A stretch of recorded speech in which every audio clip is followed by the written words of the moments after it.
So this is the iLoad campervan. It's been professionally done by a campervan mob. So you can see it's all carpeted. The walls are all done with a sort of wooden look.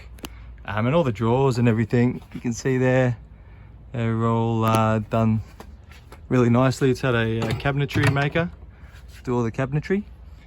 It's got all the bells and whistles, so I'll show you that now. It's got the this all comes out and it's on these slide things that lock into place, so nothing slides around. You've got these as well. That's the fridge. This is the water reservoir for the tap, which runs off a water pump down the side here. It's off a separate battery, and we just keep our cutlery in the bottom drawer there. It's quite a nice little area. On the iLoad you've got this back lid as well, so if it does rain you can put the side awning up as well, which is just there, but really easy if you're just stopping for a quick meal. You can duck under there. It's got dual sliding doors, really handy if you're a couple. In the middle of the night you can get out and do your business. That's where we keep our iPad when we're watching things at night. All cozy little space. The bed goes long ways rather than across ways, so lots more room than what you get in the beds that run across ways. Some storage areas here, again an extension of the cabinetry. More in there. We usually keep the bedding in there, extra bedding. Those curtains pull over as well, front and back, so there's no windows in the back when you're here, so really nice and private. And the ones at the front there as well. All the camping gear is going to be included. So you've got the table. We keep our chairs there as well. On the other side, you'll see through the chairs, in past there is, I'll come around for it actually, there's the battery, which runs both the water pump and the big King's fridge.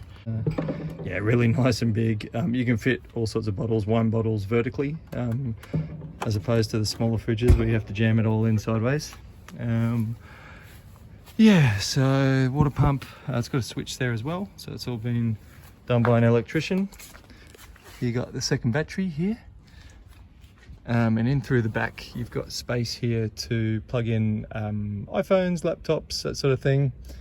It runs off the standard wall power supply, so really handy. We were able to work remotely with this thing, working off the laptops and off the phones for days on end. It doesn't have any solar panels, but that is an option to increase its life on the road.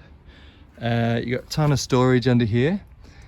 We just usually keep the bed down. You'll probably find it's the easiest to do it like this as well. Sometimes we put a tarp over the top if we're not going to be sleeping in it for a while, and just use it for storage. But yeah, it's in really good nick. You can see here from the front. Yeah, and the awning, as I said before, it's a big King's one. It comes out, yeah, nothing unusual about that, just a standard awning. When we sleep we usually keep this window half down, and there's a little netting in the we'll leave as well to put over the window, which gives you a nice little breeze. Really handy is this spinning thing. Not windy at all today. I can't underestimate, you can't underestimate how handy that is on a hot summer's day. So it comes in through there. It really helps. This whole car stays really nice and cool. When other cars you're melting, makes a huge difference. Water never gets in. We've had this in torrential rain as well. You got the roof racks as well.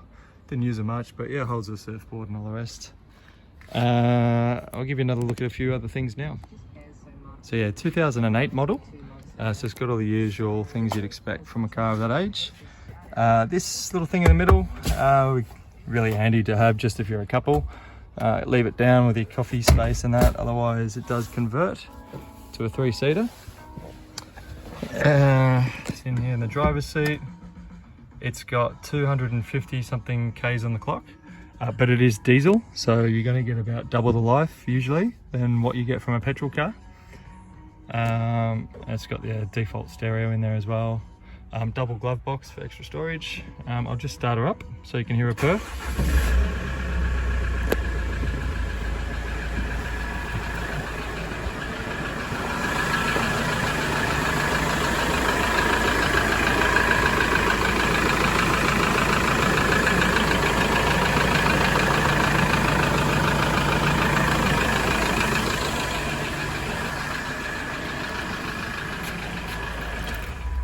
Yeah, it drives really well. We usually do a lot of kilometres coming from Sydney back up to Gold Coast. So we don't usually take her off terrain, the odd dirt road here and there. But I like to keep it nice and clean. It is our home sometimes, so you'll find out yourself. You don't like to mistreat her. But yeah, I'll show you in the drawers on the other side. Okay, so you can lift the bed up on this side. If you do keep the bed down, you've got 2 drawers, really big drawers down the bottom. Otherwise, you can make this into a seat. Okay, this is what it looks like when it's converted to the chair instead. Nice big roomy space. It's all carpeted. You do have a table pull down as well. You could work down with a laptop or whatever, or just use it as a chill space. You just need to fold that mattress in half and push it against the wall over there and then tuck it in to this little ridge here. If you've got nothing on the other side, you can just push these closed and you've got all the leg space. Just to note, when you do fold it back out to a bed, you do need to pull the drawers out because it uses these ridges as a frame. So we usually pull this one all the way and this one just partially, and it gives you more space here.